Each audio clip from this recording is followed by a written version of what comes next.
നിലമ്പൂർ ചുങ്കത്തറ കരിങ്കോറമണ്ണ സ്വദേശി മുബാറക്ക്, പട്ടാമ്പി കൂറ്റനാട് തണ്ണീർക്കോട് സ്വദേശി ഹക്കീം എന്നിവരെയാണ് ഖത്തറിലെ സ്പോൺസർ സൗദി മരുഭൂമിയിൽ ആടുജീവിതം നയിക്കാൻ നിർബന്ധിച്ചത്.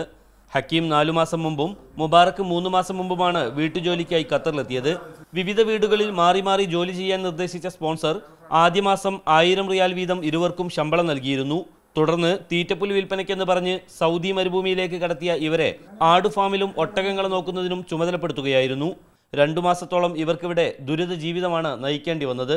വെള്ളം എന്ന് പറഞ്ഞാൽ വെള്ളം നമ്മൾ ഈ ഒട്ടകത്തിന് വരുന്ന പൈപ്പ് ലൈനിലത്തെ വെള്ളം കുടിക്കുക, ഒരു ചെറിയ ഉപ്പ് രസമുള്ള വെള്ളം കുടിക്കുക, പിന്നെ ഒരു ചാക്ക് പരിപ്പ്, ഒരു ചാക്ക് ആട്ടപ്പൊടി, ലേശം ഉപ്പും ലേശം മഞ്ഞൾപ്പൊടി, അതുണ്ടാക്കി അത് രാവിലെ വൈകിട്ടും കുബൂസ് ഉണ്ടാക്കി കഴിക്കുക. സൗദിയിലെ ഇവരുടെ ദുരിത വാർത്ത ഗൾഫ് മാധ്യമത്തിലൂടെ അറിഞ്ഞ ഖത്തർ ആഭ്യന്തര മന്ത്രാലയത്തിലെ ഉദ്യോഗസ്ഥരാണ് ഇവരുടെ മോചനത്തിനായി ഇടപെട്ടത്.